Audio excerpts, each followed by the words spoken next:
Super, ça marche. L'enregistrement a démarré, c'est parfait. Peut-être partage ton.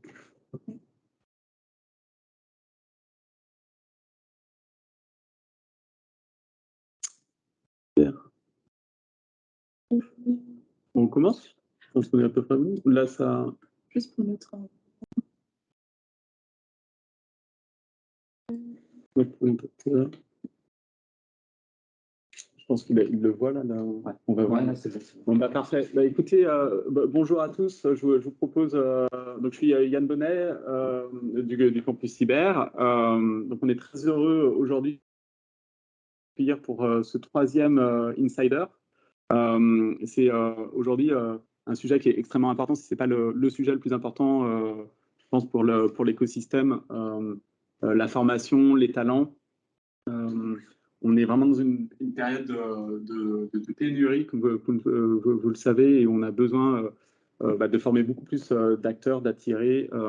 Donc, voilà, donc très heureux aujourd'hui de faire un retour d'expérience sur ce groupe de travail. On est, merci à peut-être la quarantaine de participants au groupe de travail, et notamment à Anne, à Aurélie, à Mélanie, à Édouard, à Fabien. Voilà, c'est un sujet qui est extrêmement important et qui prend du temps. Peut-être un petit point d'actualité sur vis-à-vis du campus. On est en pleine onboarding du campus. Après, on a ouvert le 15 février. On est à peu près à 900 résidents du campus qui sont arrivés sur un total de 1800. On va avoir je pense, des arrivées importantes sur le mois de mai et juin. Et je pense qu'on sera dans un mode nominal probablement à partir de cet été et à la rentrée. Je laisse la parole du coup à Fabien Guénier, qui est donc, le responsable du studio des communs et qui va fin d'actualité. Merci Yann, bonjour à tous et toutes, merci d'être là pour ce troisième Insider. Et on va continuer à alimenter les Insiders de manière mensuelle à travers tout ce qui se produit dans les GT. Quelques éléments normalement pour lesquels vous avez déjà été contactés ou vous avez dû tous recevoir des mails à travers vos organisations via des points de contact qui ont été identifiés pour le studio des communs. Le premier sujet évidemment qui nous intéresse tous, c'est nous allons lancer 3 nouveaux GT. Donc vous avez la possibilité de vous inscrire sur ces 3 GT à partir d'un Framasoft.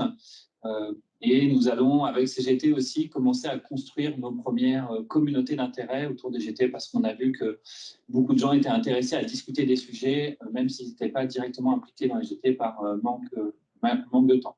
Donc, si vous n'avez pas reçu cet email qui présentait les nouveaux GT, n'hésitez pas à nous contacter. Ou alors, il y a un article dédié sur notre site web où vous allez retrouver toutes les informations, le support de présentation et les différents liens. Donc, je vous invite à y aller spontanément si vous êtes intéressé pour rejoindre les différents GT. Et puis, un sujet qui nous tient à cœur, évidemment, c'est toujours avoir une meilleure capacité à communiquer avec vous. Et donc, on est en cours de production d'un wiki du studio des communs.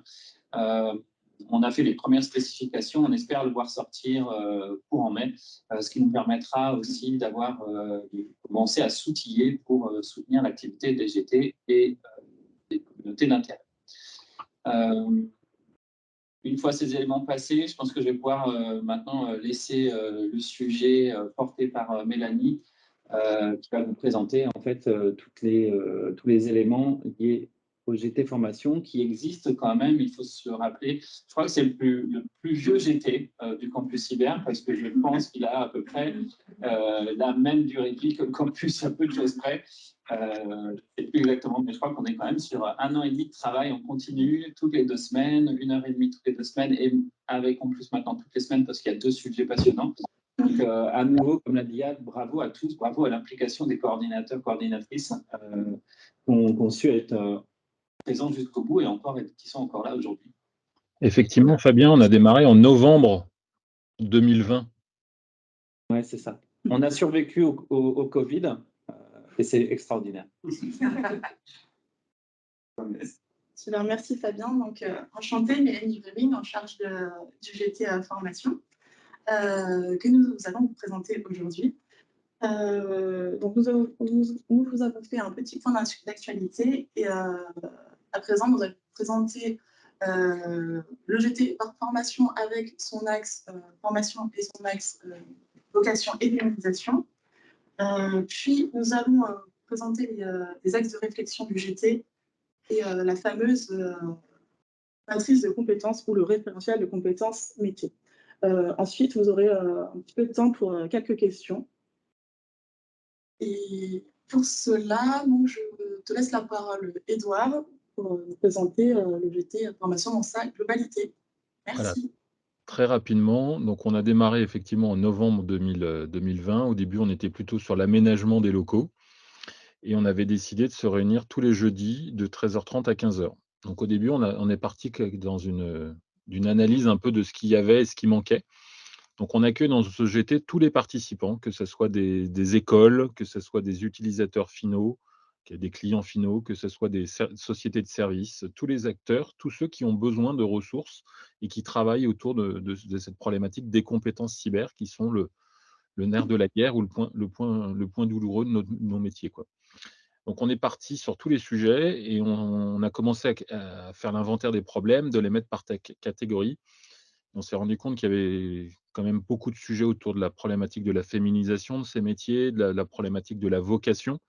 Et donc on a dit, on va alterner. Une semaine, on fera vocation et féminisation. Une semaine, on fera purement formation. Donc ceux qui sont plus intéressés par l'un des deux peuvent venir qu'une semaine sur deux. Ceux qui veulent suivre l'ensemble. Donc on est parti comme ça. On pilotait ça au début tout seul avec Fabien, donc on était tous les deux. On s'est vite rendu compte que c'était une charge, une semaine et demie, 1 heure et demie à animer toutes les semaines, plus le temps de préparation. Donc avec Fabien, on a décidé de doubler les équipes d'animateurs. Donc Christine Grazi du CF6 nous aide avec Fabien sur la partie vocation et féminisation à co-animer cet atelier. Et sur la partie formation, on a demandé à Anne Doré d'Uclusive de venir nous aider à co-animer cette partie formation. Donc on est parti au début dans cet inventaire, donc on s'est rendu compte que les enfants ne connaissaient pas ces métiers, que la décision de s'engager vers ces métiers démarrait dès le collège ou le début du lycée, donc il fallait faire des actions par rapport à la sensibilisation et la présentation de ces métiers. Donc on a réfléchi à quel jeu, quelle vidéo on pouvait faire. Après, on s'est dit, aujourd'hui, il y a X formations, mais il n'y a pas de portail. Donc on s'est dit, on a besoin de créer un portail. Donc on a fait les specs du portail. On a fait les specs des vidéos qu'on voudrait développer. Donc on est vite arrivé à une problématique de financement et on y reparlera tout à l'heure. Donc on a cherché un financement et on a répondu à un appel d'offres sur un AMI CMA pour trouver ces financements. Après, on s'est dit: «OK, mais si on attaque par le collège et le lycée, on est sur un cycle à 10 ans». Je vais être provocateur. Donc il y a un moyen plus simple et plus rapide, c'est le reskilling, donc les formations autour de la reconversion. Donc on a travaillé sur quel type de formation existait aujourd'hui. On s'est dit: «Ouais, mais il y a une problématique, c'est quoi les métiers?» Donc là, l'ANSSI avait fait tout un travail de cartographie des métiers. Mais quelles sont les compétences nécessaires pour accéder à ces métiers? Quelqu'un qui sera en reconversion, qui puisse se poser des questions, des compétences nécessaires pour se reconvertir au niveau des métiers. Donc c'est là où on s'est dit, il faut qu'on travaille sur cette cartographie des métiers et des niveaux nécessaires pour chaque compétence dans chaque métier. Donc c'est le travail qui va vous être présenté. Donc on continue de travailler, hein. Le GT a lieu tout à l'heure à 13h30 aujourd'hui sur la boîte à outils pour la féminisation et la vocation. Et derrière, on va vous présenter le travail fait sur la matrice et on va travailler sur quelle formation après pour former à tel métier ou surtout à telle compétence qui n'existe pas. Voilà un peu résumé nos 1 an et demi de travaux qui se poursuivent et on a bien en tête qu'à partir de juillet, comme on est positif depuis 1 an et demi, on aura l'accord de l'AMI CMA, donc derrière, on va le mettre en œuvre et le GT va participer à la mise en œuvre des vidéos, des serious games, affiner les spécifications oui, du portail pour que ça devienne tout ce qu'on a conçu depuis 1 an et demi devienne une vraie réalité. Voilà un peu ce que je voulais vous dire, vous présenter, qui résume un peu ce travail qui a été fait par une équipe. Aujourd'hui, on est 45 inscrits. En moyenne, il y a entre 15 et 20 personnes chaque semaine. Ça tourne, c'est pas toujours les mêmes. Il y a toutes les écoles représentées, donc ça permet des échanges, très enrichissants. Voilà, je te repasse la main, Mélanie. Je pense qu'on peut rentrer dans le dur de qu'est-ce que c'est que cette matrice, à quoi elle sert, pourquoi faire, comment on l'a construit et la suite de la présentation assurée par Julien, Anne et Aurélie. Merci Edouard. Pour rentrer un peu plus dans le vif du sujet et sur le GT formation uniquement et son référentiel de compétences, je propose de laisser la parole à Anne qui va vous présenter les travaux et ensuite on fonctionnera un peu plus sur format table ronde, que ça soit interactif. Alors, en fait, quand j'ai rejoint le groupe de travail, Occlusif, on travaillait sur un GT qui s'appelle Diversité, source d'inclusion. Et on est arrivé au même constat que le GT du campus cyber, par lequel, en fait, avoir une approche par les compétences, c'était extrêmement intéressant et important pour, je dirais, 2 raisons. Pour que, en fait, les personnes qui soient en reconversion puissent avoir une visibilité sur les compétences à acquérir pour, comment dirais-je, aller tendre vers de nouveaux métiers au sein de leur structure ou vers de nouveaux métiers, vers d'autres sociétés. Et puis aussi pour attirer les jeunes qui pourraient se dire, bah, tiens, en fait, pour faire tel et tel métier, j'ai besoin de développer ces compétences. Donc ça, c'est le premier point.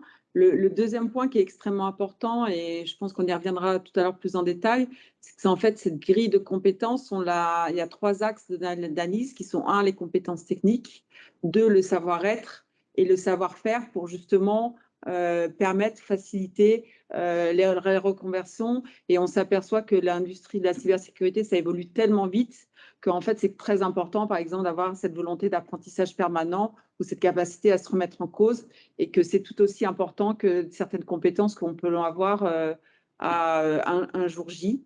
Et puis, troisième point, c'était de créer un dénominateur commun à l'ensemble de l'écosystème, et je pense que ça va introduire la page suivante, qui est de dire quelles sont les compétences que l'on doit avoir en termes de cybersécurité, parce que souvent on s'aperçoit que c'est un travail titanesque à faire pour les RH en interne. Pour les organismes de formation, bah, ça permet de faire un dénominateur commun. Et puis, encore une fois, au niveau individuel, ça permet d'avoir une idée structurante des compétences à atteindre. Et donc, c'est ce slide-là qui, en fait, démontre que cette matrice de compétences qui se base sur un référentiel des métiers de l'ANSSI a vocation à être au milieu de cet écosystème et alimenter cet écosystème. Et évidemment, ce n'est pas quelque chose de figé, c'est quelque chose qui va évoluer. Peut-être que Aurélie, tu peux peut-être rebondir sur ça, les métiers de l'ANSSI. Oui, donc merci. Donc en fait, moi, ce dont je voudrais parler, c'est donc l'étude qu'on avait fait il y a 2 ans avec l'ANSSI. Donc on avait lancé un panorama des métiers de la SSI. Donc en fait, l'idée, c'était à la base d'essayer de structurer un petit peu l'écosystème cyber en essayant de mettre en évidence un certain nombre de métiers sur lesquels finalement tout le monde est d'accord sur le nom des métiers, sur derrière chaque métier, qu'est-ce qu'on entend par, quelles vont être les fonctions de la personne en question, quelles vont être les compétences grosse maille, on va dire, de ce métier, et puis quel sera à peu près le niveau d'études de la personne pour atteindre ce métier. Et donc cette liste de panorama, qui était une première étape, en fait, elle n'avait pas été établie évidemment qu'avec l'ANSSI, mais elle avait été établie à l'issue de plusieurs pareil, groupes de travail avec un certain nombre d'acteurs de l'écosystème, et tout le monde avait convergé vers cette liste sur lesquelles les gens étaient à peu près d'accord finalement sur ces métiers, sur les fonctions, les compétences, etc. Donc ça, c'est assez important comme base de travail, parce que on avait monté, nous, l'année dernière aussi, un autre projet qui est le projet, donc la création d'un observatoire des métiers de la SSI. Et dans le cadre de cet observatoire, on a identifié un grand nombre de problématiques. Et une problématique importante, c'est que les métiers de la cybersécurité sont peu connus. Donc, peu connus parce que, alors, Édouard en a parlé tout à l'heure sur le fait que les jeunes ne connaissent pas forcément beaucoup les métiers de la cyber et ce qu'on a derrière, à part les hackers, hein, grosso modo. Enfin, c'est vraiment une vision très étroite de la cybersécurité. Et puis, mais même au sein, on va dire, des entreprises, alors je ne parle pas des grandes entreprises qui sont spécialisées dans la cybersécurité, mais dans les PME, dans voilà, des entreprises classiques, mais qui vont devoir se doter d'experts en cybersécurité pour faire face à toutes les attaques aujourd'hui dans l'attaque informatique, ont une vision des métiers de la cyber qui est assez floue finalement. Au sein des ressources humaines, c'est assez flou également. Et donc, l'idée, c'était vraiment effectivement de continuer ce travail en partant en fait de ce panorama des métiers qui, de base, construisait une liste de métiers sur lesquels on était à peu près tous d'accord et de pouvoir avancer une marche de plus, on va dire, et faire donc effectivement cette matrice de compétences qui permet de fixer finalement une liste très précise, comme on l'a dit, de savoir-faire, de savoir-être, de savoir technique. Et c'est aussi une base, je pense, pour créer ensuite des formations. On en a parlé pour la reconversion professionnelle. Maintenant, on sait que si on veut passer d'un métier A à un métier B, ou si on veut se reconvertir dans la cyber, eh bien, on aura une liste de compétences à essayer d'obtenir. Et donc, on pourra suivre telle ou telle formation, ou même construire de nouvelles formations qui n'existent pas et qui répondent finalement à ces reconversions professionnelles. Donc, pour moi, c'est un pas de plus vers justement ces parcours de formation et identifier précisément ces métiers. Donc, je suis désolée, j'étais un petit peu longue. Je vais peut-être laisser maintenant la parole à Julien, peut-être qu'il peut expliquer du coup comment on a procédé pour construire cette matrice et puis ce qu'on a obtenu finalement. Je crois qu'il y a juste un Édouard qui veut point de parler. précision d'Édouard qui lève la main. Ouais, moi je voulais juste préciser un truc, c'est qu'on voulait pas que le campus fasse ça dans son coin, que le Clusif fasse ça dans son coin, que l'ANSSI se pose des questions et le CSF aussi se posait des questions. Donc on a dit on va mettre tout ça en commun et on va faire un travail commun de telle façon que si on veut qu'il soit adopté par tous la communauté et l'écosystème, il faut que ça soit pas le fruit d'une association ou d'une organisation. Et donc c'est pour ça qu'on est très heureux d'avoir fait tout ce travail ensemble et chaque organisation est contente de ne pas l'avoir fait tout seul dans son coin.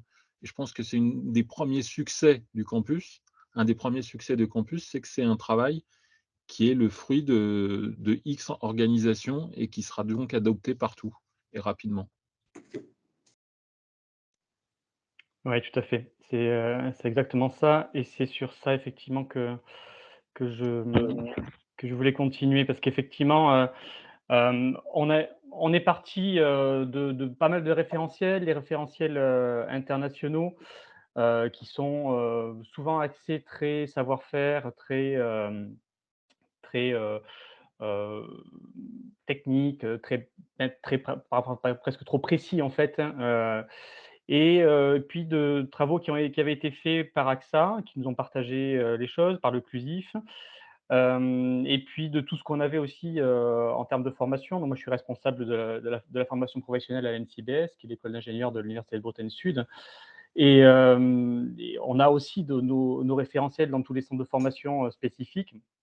Là, l'objectif, c'était d'avoir ni l'un ni l'autre, mais d'avoir quelque chose qui nous permettait de faire le lien en fait entre des fiches métiers qu'on a d'un côté, notamment via le panorama des métiers ANSSI, mais aussi les fiches missions que peuvent partager les entreprises dans les fiches, dans les sites d'emploi, par exemple. Et puis, les référentiels de compétences qui sont beaucoup plus précis, beaucoup plus complexes, et d'avoir quelque chose qui permette en fait à la fois aux gens de voir avec les compétences qu'ils peuvent jauger, qu'ils ont ou qu'ils n'ont pas, et en face, les compétences qu'ils devraient avoir par rapport à chacun des métiers, essayer d'avoir un parcours. Et du coup, les formations en face, voir du coup quelles compétences elles doivent potentiellement rajouter ou inclure dans les nouvelles formations qu'ils veulent créer.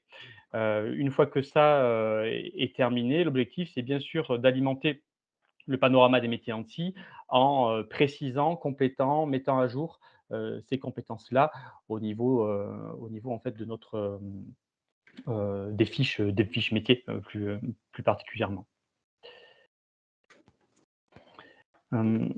Donc, au niveau de la matrice, hop, alors ça passe tout seul ou non? Voilà, c'est bon.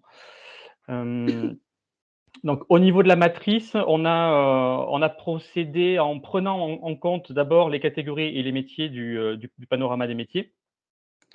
Et puis, en listant compétences, ce qu'on voyait aussi derrière les compétences, c'est important parce que l'objectif des compétences normalisées, entre guillemets, avec verbe à l'infinitif, etc., comme ça peut l'être dans la matrice France Compétences et puis dans le référentiel ISO, parfois ça peut ne pas parler à tout le monde. Donc, on a parfois mis des termes clés, etc., associés. Et puis, associé à tout ça, on a mis des niveaux de compétences.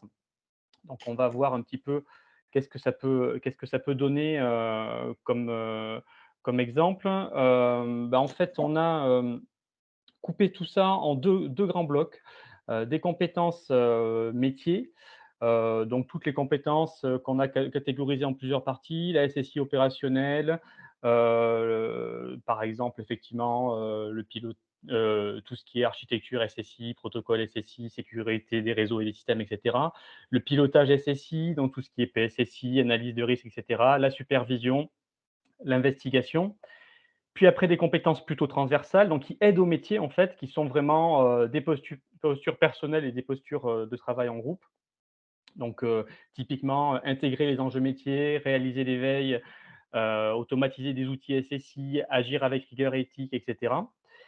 Et l'objectif de tout ça, c'est de mettre un niveau qui correspond au métier in fine. C'est-à-dire qu'en fait, d'avoir une vision de vers quoi je vais devoir aller si je veux éviter ce métier-là et quel est un petit peu comment dire, l'ADN de ce métier. On le voit qu'on a des blocs de compétences et avec des niveaux. Donc, pour vous expliquer un petit peu les niveaux, on a réparti en 5 niveaux, réellement 4 au niveau des compétences. Le premier étant, il n'y a pas forcément besoin de cette compétence-là dans ce métier. Le premier niveau étant, on comprend globalement ce qu'il y a, c'est-à-dire qu'on a des connaissances liées à cette compétence qui pourraient alimenter une compétence, mais on n'a pas encore la compétence. Le niveau 2, on réalise des actes simples liés à la compétence. Le niveau 3, on a une compétence qui a été confirmée dans le cadre professionnel. Et le niveau 4, c'est on est expert sur cette compétence-là.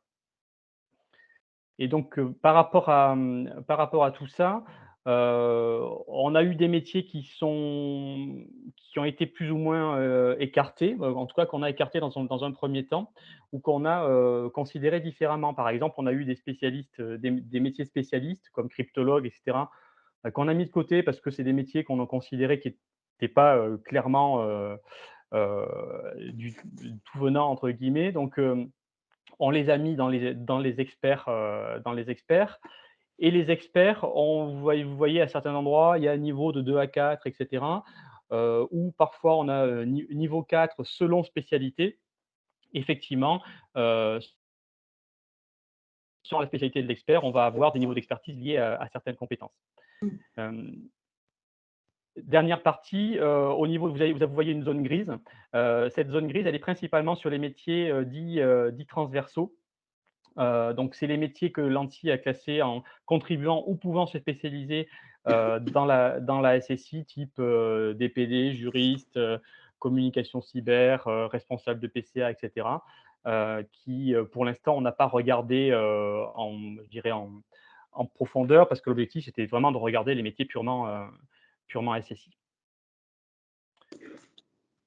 Je vais rajouter juste un point, si je peux me permettre. D'ailleurs, comme Julien l'a dit, en fait, ce qui est extrêmement important, c'est que les compétences sont compréhensibles de tous. C'est un vocabulaire qui est, tous les particuliers peuvent aller le voir, c'est extrêmement important. C'est que cette matrice de compétences aussi a vocation à être étendue. On a déjà commencé à se poser la question. Édouard prend souvent l'exemple que quelles sont les compétences requises pour un juriste en cybersécurité. Donc, à un moment donné, on est sur un dénominateur commun qui sont les profils techniques. Et comme on l'a dit en préambule, on s'appuie sur comment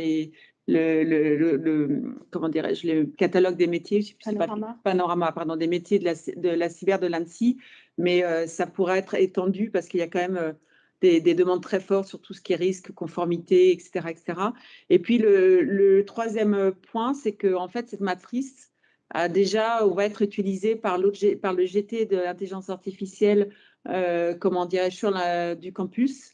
Et du coup, en fait, ça va développer aussi des synergies et comment dirais-je, c'est-à-dire que c'est des synergies et un référentiel qui va aller au-delà des métiers, mais aussi en termes d'analyse des différents métiers de la cybersécurité. Donc, je pense que c'est 3 axes. Et si je peux me permettre, je rajouterai un dernier point. Ce qu'on s'est dit, c'est que dans les hypothèses de travail, comme l'a dit Julien, c'est-à-dire que c'est des niveaux de compétences requises par rapport à une cible. Donc, ça sous-entend que ça peut être ajusté en fonction de la seniorité du profil et puis aussi du contexte de l'entreprise. C'est-à-dire qu'un RSSI dans une ETI, dans une filiale d'un grand groupe ou alors au siège d'un grand groupe, forcément, les niveaux de compétences demandés vont pas être les mêmes. Les compétences vont être les mêmes, vont être probablement les mêmes. Par contre, ce qui va changer, c'est le niveau d'expertise sur certains sujets. Et ça, c'est aussi évidemment à contextualiser en fonction de l'entreprise ou de l'organisation. Oui, tout à fait. Et puis le côté plus ou moins large et spécialisé. Et c'est vrai qu'effectivement, les gens vont avoir des compétences, besoin de compétences beaucoup plus larges parce qu'ils vont jouer parfois plusieurs rôles finalement. Et comme on a catégorisé les métiers de manière assez précise, forcément, on se retrouve avec potentiellement plusieurs métiers, quoi. Si je peux juste rebondir sur ce qu'a dit Anne, il faut aussi voir ces niveaux-là qu'on a fixés, pas comme des niveaux d'entrée dans le métier, mais plutôt un niveau, c'est une photo du métier. C'est-à-dire qu'en gros, on a pris chaque métier, on a essayé d'analyser voilà, les compétences derrière un métier donné, et on a mis des notations, du coup. Mais ça ne veut pas dire justement qu'il faut avoir ces notes pour rentrer dans le métier. On peut tout à fait imaginer qu'un premier entrant va avoir un niveau inférieur dans certaines compétences et qui pourra évidemment gagner dans telle ou telle compétence dans le cadre de travail au quotidien, formation interne, formation professionnelle ou autre. Mais voilà, donc en tout cas, c'est important de dire que c'est une photo du métier. Et donc, ce n'est pas une entrée dans le métier. Ça, c'est un premier point. Le deuxième point dont je voulais simplement parler très rapidement, c'est que, comme l'a dit Julien, on est parti du panorama des métiers, mais finalement, on s'est aussi rendu compte, en construisant cette matrice, qu'il y avait pas mal de dénominations dans le panorama qui étaient même elles-mêmes un peu floues sur certaines compétences. Et finalement, d'avoir fait cette matrice, ça nous a aussi permis d'identifier voilà, des zones qui seraient importantes peut-être de reclarifier après coup. Donc, peut-être que plus tard, ce panorama pourra aussi être remis à jour, respécifié, parce que voilà, en travaillant sur cette matrice, on a vraiment identifié des choses qu'il fallait clarifier. Donc, voilà, c'est un travail un peu en constante évolution aussi, puisque le métier de la cyber, enfin, les métiers évoluent et donc ce ne sera pas un référentiel gravé dans le marbre pour toujours. Hein. Évidemment, il y aura forcément j'imagine, une réévaluation probablement au bout d'un certain temps de la validité de Ouais. Et ce qui est important, c'est qu'effectivement, en améliorant un petit peu la précision des fiches métiers, on aura aussi une amélioration de la précision des fiches, notamment dans les fiches de poste en fait, des entreprises, parce que on se retrouve régulièrement au niveau de nos apprentis, par exemple, avec des fiches de poste qui sont potentiellement basées sur ou inspirées des fiches métiers ANSSI, et effectivement sur lesquelles on avait des choses voilà, qui étaient clairement améliorables, etc. Et avec tout le travail qui a été fait là, je pense qu'on arrivera aussi à des prises de conscience des entreprises, des compétences associées au métier de manière plus précise. Et ça c'est, je pense que ça aura un effet positif dans ce sens-là aussi.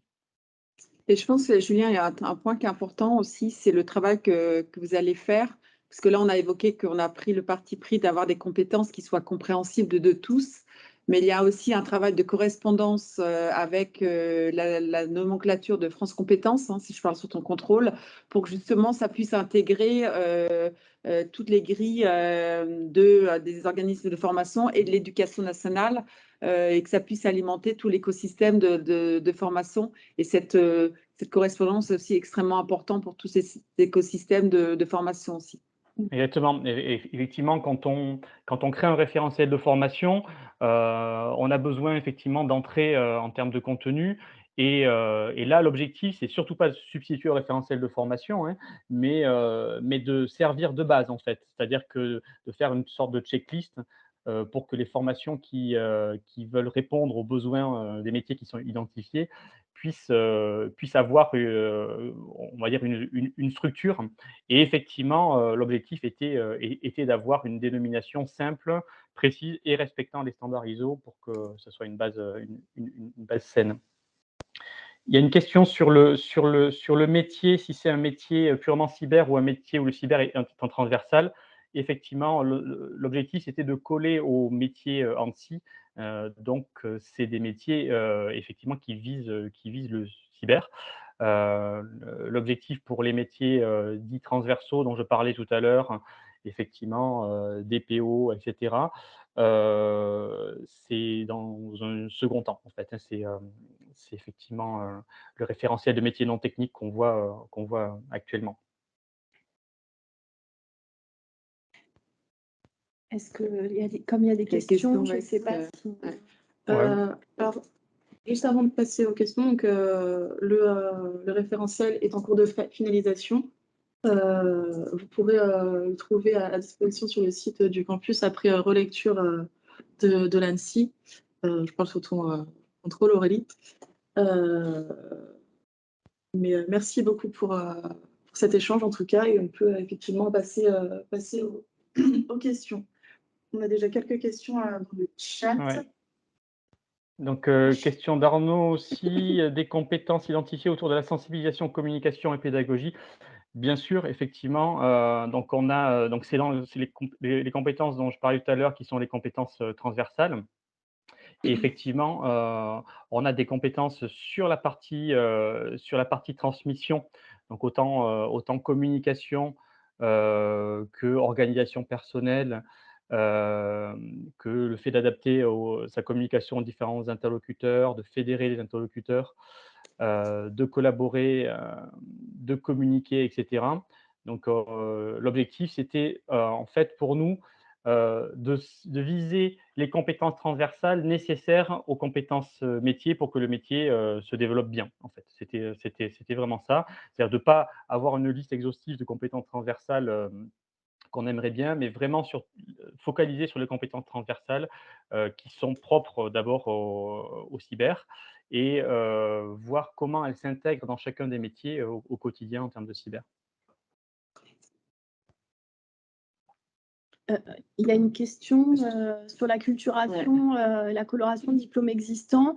Ça, j'ai envie de dire, alors peut-être que, enfin, il faut voir si tout le monde est d'accord avec moi, j'ai envie de dire que c'est un autre sujet, mais c'est un sujet très important.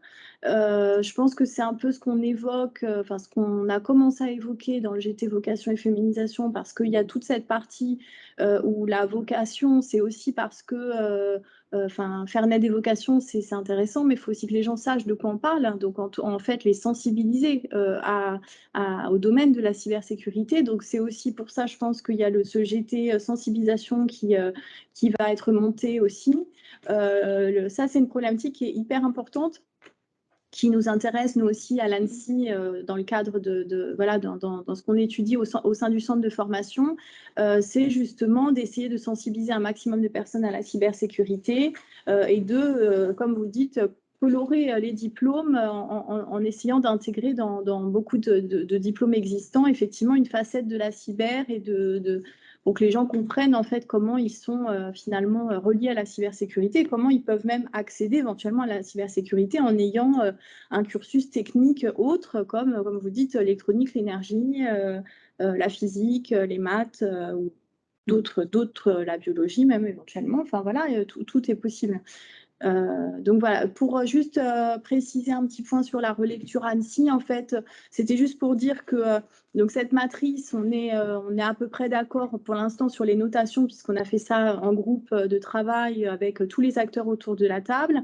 Ce qu'on voulait dire, c'était qu'avant qu'elle soit effectivement complètement finalisée, en fait, on va demander à des experts qui exercent les métiers en question pour, en quelque sorte, qu'ils relisent et qu'ils convergent en disant qu'effectivement, ils sont à peu près d'accord aussi sur ces notations pour qu'il y ait une convergence et qu'on soit tous d'accord, sachant qu'évidemment, autour de la table, dans les réunions qu'on a eues, il n'y avait pas forcément un expert de chacune des colonnes, donc il faut qu'on soit un peu sûr que les notations qu'on a estimées sont cohérentes. Donc, c'est pour ça que quand on disait que l'ANSSI, on allait relire, c'est parce qu'on a évidemment à l'ANSSI pas mal d'experts sur toutes ces branches et donc on va leur demander aussi leur avis et ils pourront nous aider à finaliser la matrice.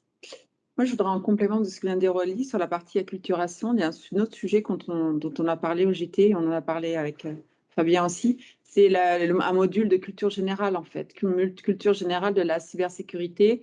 Et en fait, avant de rentrer, je dirais, dans le dur, hein, si je peux me permettre l'expression de la cyber en elle-même, mais c'est en fait comment comprendre ce que c'est que la cybersécurité sur les aspects géopolitiques, sur le pourquoi du comment, pourquoi ce risque, pourquoi des attaquants, etc., qui en fait aussi amène cette sensibilisation, parce qu'au moins cette mise en perspective moi je pars du principe que les gens sont toujours plus intelligents lorsqu'ils comprennent le pourquoi du comment, et en fait d'avoir cette acculturation et cette mise en perspective permet que les gens du coup sont plus sensibilisants et du coup peut-être l'appétence d'ailleurs après de développer certaines compétences, mais au moins à minima, appliquent les règles qu'on peut leur demander de mettre en œuvre au sein de leurs différents organismes. Donc, c'est aussi l'acculturation, ça passe aussi par développer avoir un dénominateur commun et des fondamentaux en cybersécurité qui soient posés au sein, à mon avis, de toutes les formations, que ce soit des formations d'ingénieurs, l'école de commerce et autres. Ouais, et effectivement, on rejoint une des parties qu'on a travaillé, c'était en 2020, c'était vraiment au tout début, où on avait dit, voilà, on présente, on va présenter des compétences, on va présenter des formations, on va lister potentiellement des formations qui peuvent répondre à ces compétences, et puis il y a un aspect confiance derrière. Et c'est vrai que pour l'instant, on a un label principal sur les formations de spécialistes, qui est le label SecNumEdu de l'ANSSI. Et associé à cette partie acculturation, coloration, etc., il y a un deuxième label, en fait, qui est le petit frère du label SecNumEdu, qui est le label CyberEdu. Donc, je suis pour le coup président de CyberEdu. Et effectivement, on conseille et on labellise les formations de non-spécialistes cyber qui intègrent en profondeur, en fait, les compétences cyber au sein des programmes de formation, en fait, dans ce label-là, et du coup, en lien avec tous les métiers. C'est-à-dire que, pas les métiers spécialisés, justement, cyber, mais les métiers, on va dire, d'informaticiens au sens large, pour qu'effectivement, il y ait cette culture cyber minimale et qui peut potentiellement, à un moment donné, arriver à un métier cyber plus tard, mais surtout, qui est là pour faire que les gens aient une culture minimale quel que soit leur métier. Et ça, c'est effectivement clé aussi dans notre vœu du campus, du groupe de travail formation. Pour conclure, hein, pour qu'on enchaîne, moi je voulais te remercier Julien, parce que je crois que tu es un des seuls qui est là toutes les semaines. 2, je voulais tuer un cliché, on dit que c'est un métier que d'hommes, mais regardez autour de la table, regardez ce GT, co-animé par Anne Doré du Clusif, avec une cheville ouvrière Mélanie, avec Aurélie, donc c'est un mythe. Il y a bien des femmes dans la cyber et je peux vous assurer qu'on y travaille à abattre ce cliché, et finir par remercier aussi Fabien qui, depuis novembre 2020, toutes les semaines, on remet, on relance, on pousse pour que ça avance. Donc c'est le travail qui vous a été présenté, c'est le travail d'une équipe et de presque 2 ans de réflexion. Donc je vous laisse enchaîner maintenant sur la fin de la présentation parce qu'il reste 6 minutes. Mais je voulais bien tuer ce cliché des femmes dans la cyber, c'est pas un mythe. Merci Edouard. Je vais laisser maintenant la parole à Lucille Briola pour qu'elle nous présente l'AMI CMA, compétences et métiers d'avenir. Okay, je vais vous partager mon écran parce que j'ai des slides un peu plus funky. Ok, ça marche. Yes. Donc, rapidement, sur ce qui vous a été présenté, on a la GT Formation qui travaille depuis plus d'1 an et qui a notamment fait pas mal de propositions autour des compétences cyber, de la manière de former, de la manière aussi d'attirer des talents, comme l'a rappelé Edouard, des talents féminins. Donc, pour vous remettre un petit peu en contexte, donc la MICMA, qui est un appel à manifestation d'intérêt de la Caisse des dépôts autour des compétences et des métiers d'avenir, a eu une première levée de dossier donc, en février, auquel le campus cyber a répondu sur la base des travaux du GT, autour de 3 axes que vous voyez à l'écran, à savoir attirer, orienter et former, sur la base d'un constat qui avait été fait par le GT également, c'est de dire qu'aujourd'hui, il faut attirer plus de talents vers la cyber, puisqu'on est en pénurie de talents. Donc, oui, il faut former, il faut plus de formation, mais il faut également des personnes qui souhaitent aller vers cette formation. Donc, en attirant les talents, puis en les orientant vers les formations qui leur correspondent, et enfin en les formant. Donc, sur cette base-là, on a monté un consortium avec 9 partenaires, en plus du campus cyber en tant que chef de file, qui ont chacun des expertises dans les 3 secteurs, si je puis dire, qui sont au-dessus.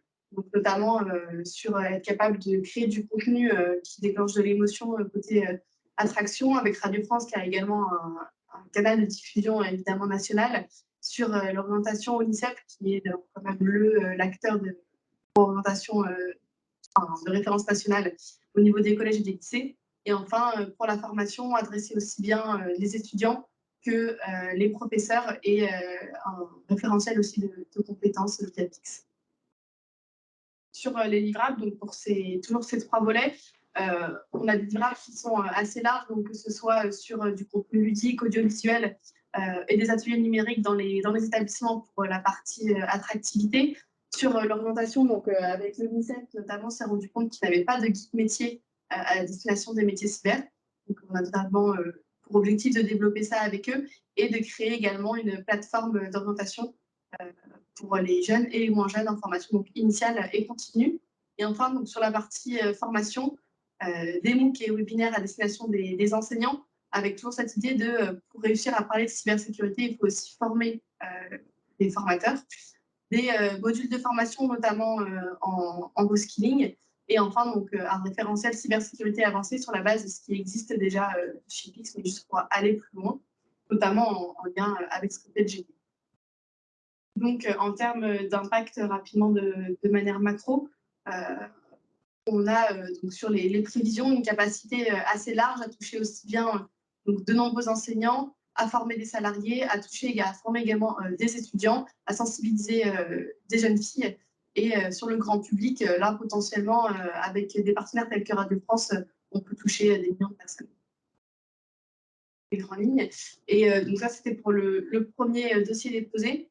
Et potentiellement, il y a une deuxième vague en juillet à laquelle on vous propose, si ça vous intéresse, de nous contacter d'ici vendredi prochain. Pas demain, la semaine prochaine, évidemment.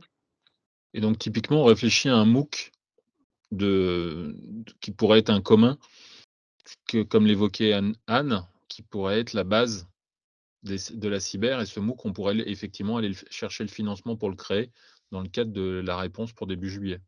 Pour rebondir sur ce que tu viens de dire, Lucie.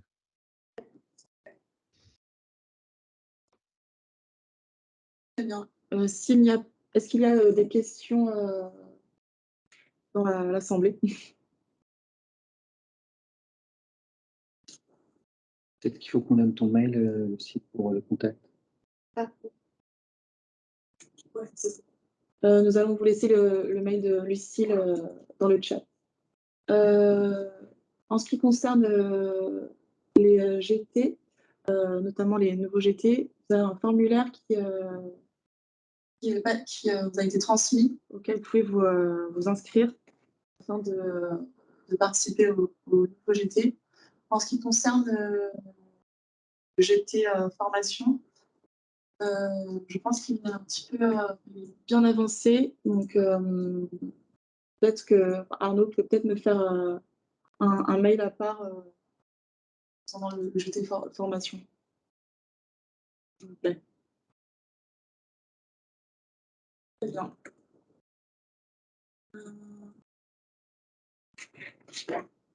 Je vais vite. Les formations indiquées en entreprise sont-elles des reconversions?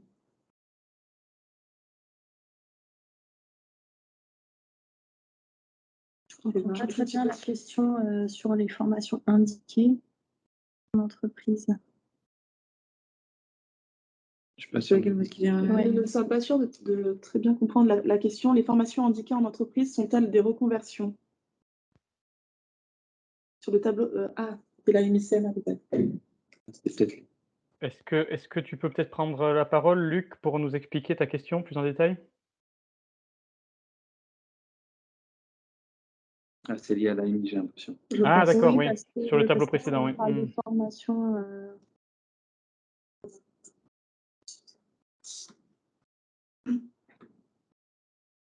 Sinon, il y a d'autres questions. Des formations. Est-ce qu'il y avait des Sur le formations en slide entreprise sur le Sur le slide impact. Je pense que c'est ce que ça touchait. Les salariés en comme, formation professionnelle. Ah Oui, c'est ça. C'est sur de la reconversion. En effet, c'est des salariés qui sont déjà en formation et qui soit changent de voie, soit augmentent en compétences, soit se forment de manière croisée. J'espère que ça répond à la question. Merci, Lucie. Je pense qu'on a terminé.